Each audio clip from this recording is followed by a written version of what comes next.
What's up, guys? Welcome back to ManCave Collectibles, coming at you today with another figure review. So today we're taking a look at the new Spawn Kickstarter that Todd McFarlane recently ran on the Kickstarter website and was extremely successful. I believe, correct me in the comments if I'm wrong, but I believe it was the most all-time supported or funded action figure in the history of Kickstarter. So because the box was so large, what we're going to do here is we're going to throw up a few images of what we got with the actual packaging on this guy. So you can see what we're looking at here is just a slip cover. It has Spawn written multiple times down the front of it. As we slide around to one side of the box, we do have Spawn written very large and kind of a reflective red material. It looks really, really nice. This would look fantastic sitting on a shelf. Whether he's in or out, it really doesn't matter. It's designed so well. It's really going to look good either way up on your shelf. As you slip that slip cover off, you do come across another black box, which has the Spawn logo on the front of it with a little red pull tab. And what happens is that pull tab opens up, and what we reveal are the contents inside, which is our Spawn action figure in his clear clamshell, along with a few of the accessories you can see here. Some of them are hidden under the styrofoam. We also have two different pieces of paperwork that come with this action figure. One of them is a Masterwork Certificate of Authenticity, which I guess is just really telling you that this is an authentic. It's not been KO'd overseas or whatever the case may be. And then you also have kind of your check sheet as to what all you received with this Spawn figure. So it talks about the articulation, the weapons, chains, cape, comic book, packaging, the box, signature, and then the accessories that he would come with. So you can kind of go through and check a lot of those off. So it also talks a little bit about this Kickstarter program and how many backers it had, how much money this thing picked up, and kind of reinforcing what I was saying earlier, that this was a record-breaking Kickstarter program. Now, jumping right on into our packaging here, we've really got just some classic Todd McFarlane clamshell. If you collected any of the old McFarlane figures from the early 2000s, they all came in this kind of very similar clamshell packaging, even kind of the unposable type of figures that he did, which I have reviewed a lot of those on this channel as well, along with like the 5-inch action figures that he did. They all had very similar packaging.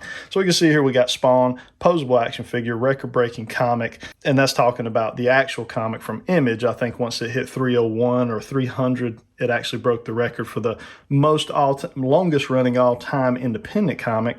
Talks about his flying cape, has swing open action. We can actually see some of that comic book back here behind him from the sides. It's literally just a side view. And in this case, we have nothing on the back. So that's a little bit different than the original action figures. They did have kind of some different promotional artwork things on the back.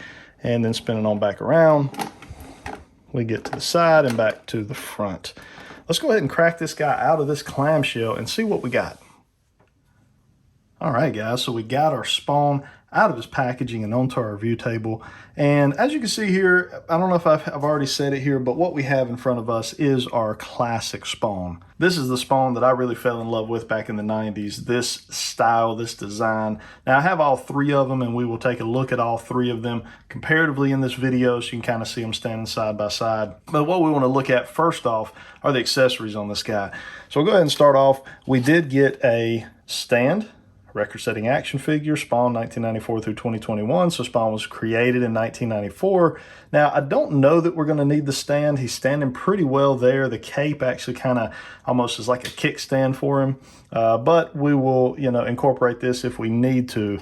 He is extremely kind of back heavy, as you can imagine, with that big old cape. So we'll see how he goes as we continue to further mess with him. But we also get this weapon here. So it's kind of like I don't really know what you would call this. If you know what we should call this, drop it in the comments down below. But it's got kind of a sickle on the end of it here, and then some nails and different things kind of poking out of what looks like a piece of wood. Got some nice wrapping around it there. Very, very nicely painted and detailed. I really, really like the look of this. Probably not what I'll use to pose him with, but I really like the way it looks. One of my favorite accessories here is the sword. This thing is incredible, huge. It's a massive sword. As you can see, it near about stands as tall as he is. Fantastic detail on it. Kind of a gunmetal gray paintwork to it. These green accent coloring kind of matches Spawn's eyes. Really, really nice. Probably my favorite accessory. Then we get a real nice kind of AR styled rifle here.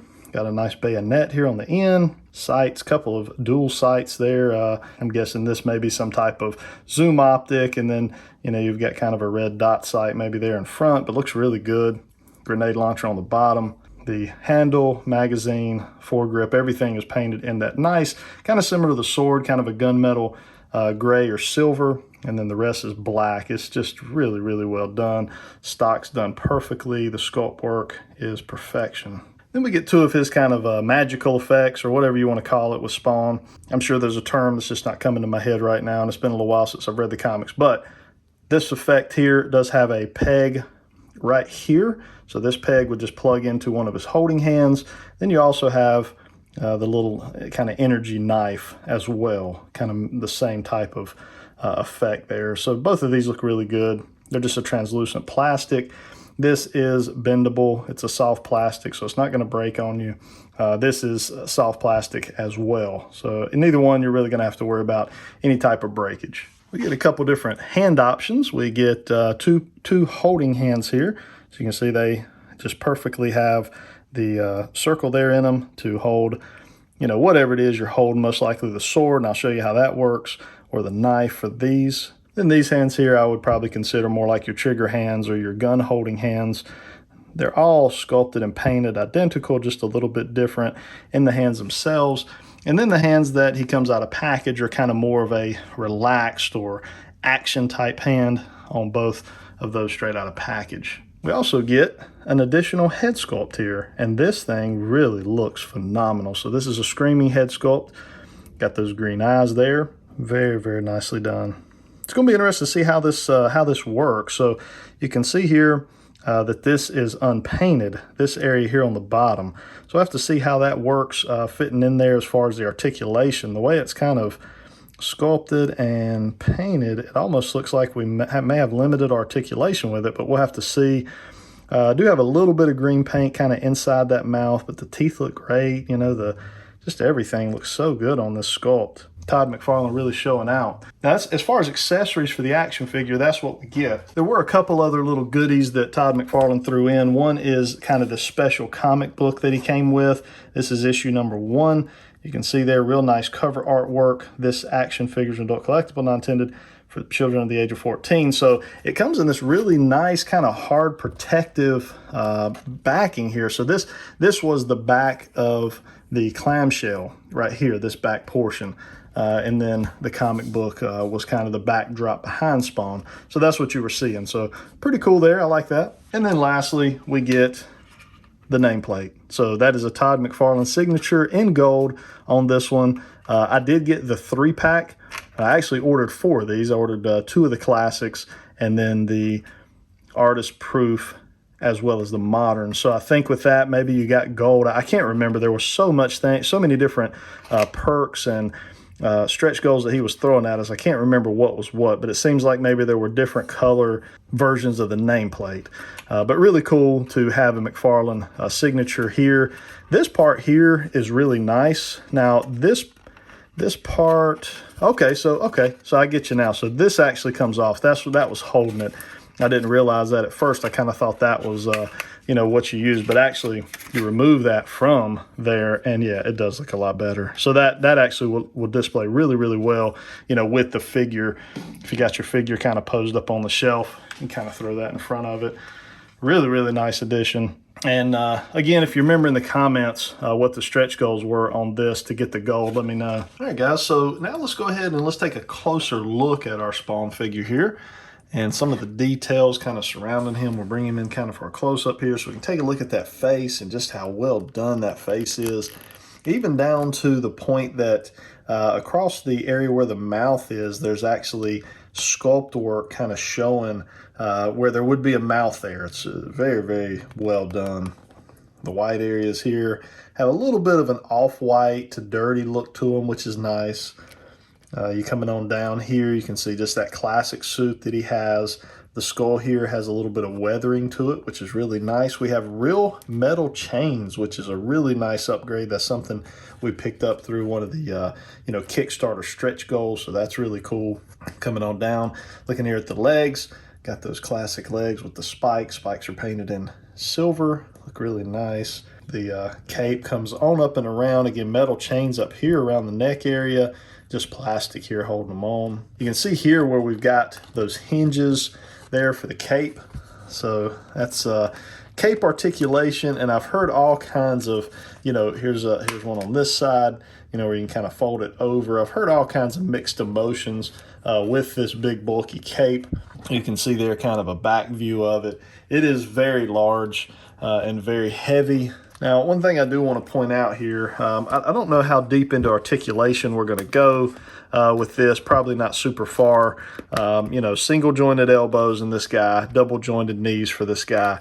We do have some swivel at the thighs. You got a cut right, well, there's no abdominal cut, but you do have the cut there at the waist, so you can swivel and crunch there. The wrists are your typical McFarlane joints, as well as down here in the ankles, you've got those McFarlane joints there as well. Toe, pivot, a little bit of ankle rocker side to side, forward and back. It's just, again, your typical McFarlane articulation on this guy. But one thing that is interesting to me, and I don't know how much I like it, but the head articulation here is, it's articulated at the top of the neck, and then at the bottom of the neck there is the cut from where the head comes off, and that kind of goes back to what we talked about here. You can see kind of how that one is cut and shaped around it. It looks like this head is kind of similar. Now, granted, this head does have the articulation here at the top of the neck, where the Screaming head sculpt does not. It's all one piece of plastic. But you can see it really leaves a very unsightly seam there, let's see if we can pop that off. So you can see kind of how that looks. And there's your joint. We'll go ahead and pop that Screaming head on it. And here's something else I'm a little nervous about. Pop that Screaming head on. There is the Screaming head on him, but there's really no way to articulate it or move it. If you do, you really kind of hinder and add to that seam there. So, I don't know how much I like that. So let's say you have him looking that way. Look how that looks. I mean, that looks absolutely terrible. So I'm not really sold on the way they did the articulation, or really how they did the extra head and then the articulation in the head. That looks good, but that's about the only pose you're going to be able to do with the Screaming head in order to keep that seam kind of clean and nice looking. You can see that looks fantastic if that's what you're going for, but again, just kind of an odd situation with the articulation in the neck. McFarlane does so many different figures, in the DC Multiverse lines and My Hero Academia, and I've never really seen him do quite this type of neck articulation. What it really reminds me more of are those figures from the early 2000s that just had very limited articulation. They did have a little bit of articulation, but it was so limited, and really when you articulated them, it kind of broke the sculpt. So they were almost more like plastic statues, in my opinion. But yeah, I mean, there you go. That is the classic version.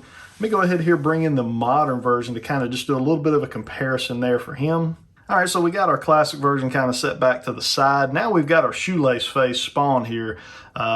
If you are not familiar with why he has a shoelace kind of holding his face together, Batman threw a batarang and hit him right in the middle of the face and kind of busted his face open. So they ended up fixing him up with a shoelace. Pretty cool storyline.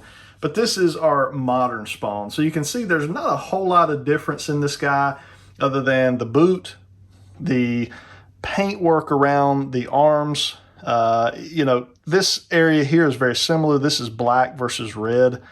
And then we do get some additional head sculpts as well as accessories for this version of Spawn. So for the modern version, we get another assault style rifle that looks really, really fantastic here. Really well painted, extremely well detailed. I'm assuming at some point we'll see these reused somewhere in some line for McFarlane. For him to go to all this trouble for these guns, I can't imagine he would not use them again. Then we have another one of the effects here with the green effects, the magical effects. That looks really nice, and it is different than the one that comes with the classic version. You can see there, that's the classic version, that's the modern version. I think I actually like the modern version a little bit better. And then we get another head sculpt. We get our Al Simmons head sculpt, and it looks really good. It does, thankfully, have the articulation at the top of the neck there.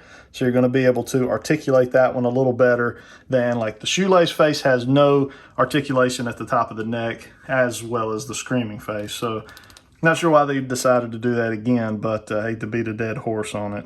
But this face sculpt really, really looks phenomenal. The modern version of Spawn also comes with a comic book that has an entirely new cover to it. So it does have a variant cover, which looks really good. I like this cover, I think, even better than the other one. And he also comes with the green energy knife as well. So we don't need to show that again. It is identical to the one that the classic Spawn came with. Also, he gets the same pair of hands. The difference is his hands, again, are black, whereas our classic version of Spawn has the red hands.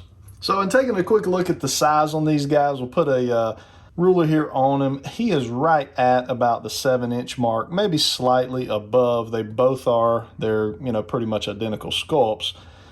So we would expect no different with that. So they're going to fit into really any 7-inch line that you would have. It's kind of where McFarlane is right now. Most of what he's doing is 7-inch.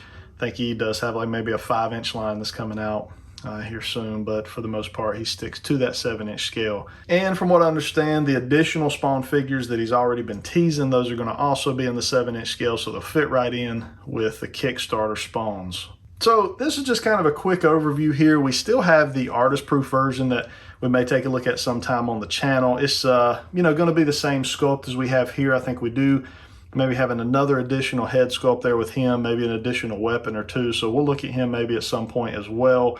But he was so different, I kind of wanted to do these two together because they are so similar. So, you know, let me know what you think of these guys. Did you pick up the Spawn Kickstarters? Did you do the 3-pack? Did you do just one? Which one of these is your favorite? Do you prefer the classic, or do you prefer more of the modern style for Spawn? I think for me personally, I prefer the design of the modern Spawn. I love the big gauntlet on his arm, the kind of big gauntlet, I guess, almost on his boot there.